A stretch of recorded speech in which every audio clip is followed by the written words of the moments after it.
ना किसी तरीके से वो आ तो रही है ना, तो हमें ये सोचना चाहिए, हमें ये देखना चाहिए कि क्या जो रूल्स हम बनाते हैं, क्या उसूल हम बनाते हैं, तो क्या वो उन उसूलों पे काम हो भी रहा है या उन उसूलों का फ़ायदा हो भी रहा है। पहले तो सबसे पहले तो ये वाला जो उसूल ही जो है पाकिस्तान में चीज़ें नहीं आ रही, बराबर कंट्री से ही। अस्सलाम वालेकुम, नमस्ते, सत श्री अकाल। उम्मीद करता हूँ ठीक होंगे, खुश होंगे दोस्तों। जहाँ रहें खुश रहें, माँ बाप का ख्याल करें, क्योंकि माँ बाप है तो सभी कुछ है। दोस्तों आज की हमारी वीडियो लेटेस्ट है, जापानी company struggle to get Indian licence. Start करते हैं वीडियो को। तो अब विदेशी कंपनी सरकार से सर्टिफिकेट लेकर चोरी करना चाहती हैं, जिससे टैक्स भी बचे और भारतीय मार्केट से पैसा भी कमाया जा सके। कमाल की बात यह है कि कंपनीज उस लूप होल का फायदा उठाना चाहती हैं, जिसे असल में सरकार ने भारत से एक्सपोर्ट बढ़ाने के लिए बनाया था। लेकिन अब यही सरकार ऐसी कंपनीज के सामने जिद पर अड़ चुकी है और चीनी सामान को किसी भी सूरत में एंट्री नहीं देना चाहती। दरअसल व्हाइट गुड्स और फुटवियर्स को भारत में बेचने के लिए BIS सर्टिफिकेशन की जरूरत पड़ती है। अब अगर फैक्ट्रीज भारत में हैं तो इस सर्टिफिकेट आसानी से मिल जाता है, लेकिन अगर फैक्ट्रीज किसी विदेशी जमीन पे हैं तो सरकार इस तरह के सर्टिफिकेट को देने में आनाकानी करती है। यही वजह है कि मित्सुबिशी और कैरियर माइडिया जैसी कंपनीज दूसरे देशों में बने अपने एयर कंडीशनर्स भारत में इंपोर्ट नहीं कर पा रही।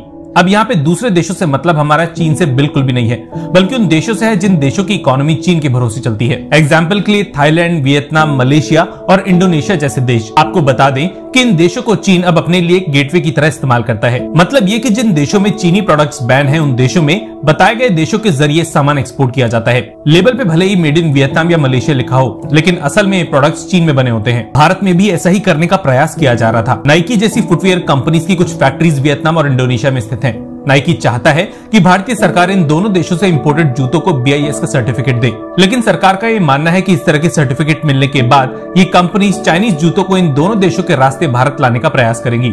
वैसे ही एसी मैन्युफैक्चरिंग कंपनीज जैसे कि मित्सुबिशी और कैरियर भी थाईलैंड और वियतनाम से बने बनाए एसी भारत में लाना चाहती हैं, लेकिन सरकार के कड़े रुख की वजह से अब इन्हें लोकल ऑप्शंस तलाशने पड़ रहे हैं। यही वजह है कि मित्सुबिशी इलेक्ट्रिक अब करीबन 1900 करोड़ रुपए की लागत से चेन्नई में एक कंप्रेसर प्रोडक्शन यूनिट लगाने जा रही है और 2025 से इस यूनिट में कंप्रेसर्स का प्रोडक्शन शुरू कर दिया जाएगा। इस यूनिट में हर साल 3 लाख एसी और करीबन 6.5 लाख कंप्रेसर्स का प्रोडक्शन होगा और इस यूनिट से मित्सुबिशी दूसरे एसी मैन्युफैक्चरर्स के लिए कंप्रेसर्स रोल आउट करेगी। इसी तरह नाइकी के लिए कॉन्ट्रैक्ट मैन्युफैक्चरर की तरह काम करने वाली ताइवानीज कंपनी पोचेन भी तमिलनाडु में करीबन 2300 करोड़ रुपए के इन्वेस्टमेंट से एक फुटवियर प्रोडक्शन यूनिट खोलेगी और इसको लेकर इसी साल के अप्रैल में एक एग्रीमेंट साइन कर लिया गया था। अजीब बात यह है कि मैन्युफैक्चरर को सरकार इन्वेस्टमेंट पे अच्छा खासा इंसेंटिव देने को तैयार है, लेकिन अभी तक भारत को केवल एक मार्केट की तरह ही देखा जा रहा है। लेकिन इस बार सरकार ने अपनी पोजीशन क्लियर कर दी है और साफ तौर पे ये बता दिया है कि अगर भारतीय मार्केट में बेचना है तो भारत में ही बनाना पड़ेगा। ऑलरेडी कई सालों से भारतीय मार्केट को चीन दूसरे देशों के जरिए लूट रहा था, लेकिन धीरे धीरे चीन के लिए दरवाजे बंद होते चले जा रहे हैं। बाकी कंटेंट पसंद आया है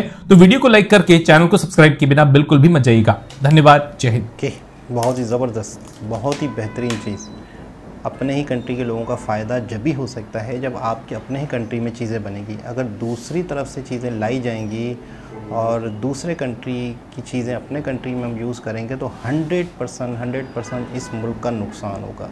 तो इसका जुगाड़, अच्छा कहीं पर भी कोई भी लॉज होते हैं तो कंपनीज़ को नुकसान हो रहा होता है, तो उन लॉज का कहीं ना कहीं से वो उसका हल ढूंढा जाता है कि नहीं यार अब इसको हम इस तरीके से करें, हम किसी और कंट्री की चीज़ नहीं अगर इंडिया में आ सकती तो हम उसी कंट्री का लेबल लगा लें, किसी तरीके से वहीं पर किसी और कंट्री के थ्रू भेज सकते हैं।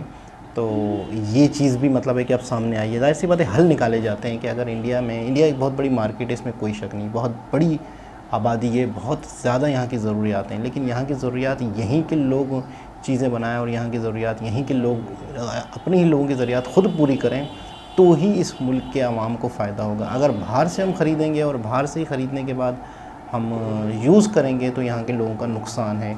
तो इस पे बहुत ज़्यादा स्ट्रिक्ट रूल्स हैं और दूसरी कंपनियाँ या बाहर के लोग जो हैं, दूसरी कंपनियाँ अगर इसका जुगाड़ ढूंढ रही हैं तो उनके वो रास्ते भी बंद हो रहे हैं। कमाल यार, बहुत ही खुशी होती है, बहुत ज़बरदस्त लगता है, बहुत अच्छा लगता है इस तरह की चीज़ें देख के, इस तरह के रूल्स देख के जिससे जनता का फ़ायदा हो, कंट्री का फ़ायदा हो। और यही चीज़ें मैं कहता हूँ दूसरे कंट्रीज़ को भी सीखनी चाहिए कि यार अपनी ही अपनी ही चीज़ों मेड इन इंडिया जैसे है, इस तरीके से अपने ही कंट्री में बनी हुई चीज़ें यूज़ हों, अपनी ही कंट्री में बनी हुई चीज़ें अपने ही कंट्री के लोगों का फ़ायदा हो, तो यही सबसे बेस्ट और सबसे बेहतरीन बात है। और जुगाड़ जो है या जब जैसे मिसाल के तौर पे पाकिस्तानी गवर्नमेंट ने इंडिया की चीज़ों पे पाबंदी लगाई हुई है सिर्फ दूसरे मामलात की वजह से, लेकिन वो कहीं से भी होके आ रही हैं महंगी होके आ रही हैं, तो इसका क्या फ़ायदा? मतलब किसी ना किसी तरीके से वो आ तो रही हैं ना। तो हमें ये सोचना चाहिए, हमें ये देखना चाहिए कि क्या जो रूल्स हम बनाते हैं, क्या उसूल हम बनाते हैं, तो क्या वो उन उसूलों पे काम हो भी रहा है या उन उसूलों का फ़ायदा हो भी रहे। पहले तो सबसे पहले तो ये वाला जो उसूल ही जो है, पाकिस्तान में चीज़ें नहीं आ रही, बराबर कंट्री से ही सस्ते में आ सकती हैं, नहीं आ रही, यही सबसे बड़ा गलत रूल है। और दूसरा, अगर नहीं ले रहे तो कोई मसला नहीं, अपने देश में बनाएं, अपने कंट्री में बनाएं, ताकि आपके अपने लोगों को फ़ायदा हो, आपके अपने कंट्री में लोगों की पर कैपिटा जीडीपी बढ़े। तो ऐसी कोई कहानी नहीं है, ऐसा कुछ भी नहीं है। रूल्स अगर बनाना सीखना है, उन पे अमल कराना सीखना है, तो मैं कहता हूँ इंडिया से सीखे लोग, यकीन करें बस। बहुत ही ज़बरदस्त वीडियो, बहुत अच्छी लगी, बहुत 2-2.5 मिनट की वीडियो, कमाल वीडियो थी। दोबारा किसी और वीडियो के साथ आपसे मुलाकात होगी, जब तक के लिए अल्लाह हाफ़िज़।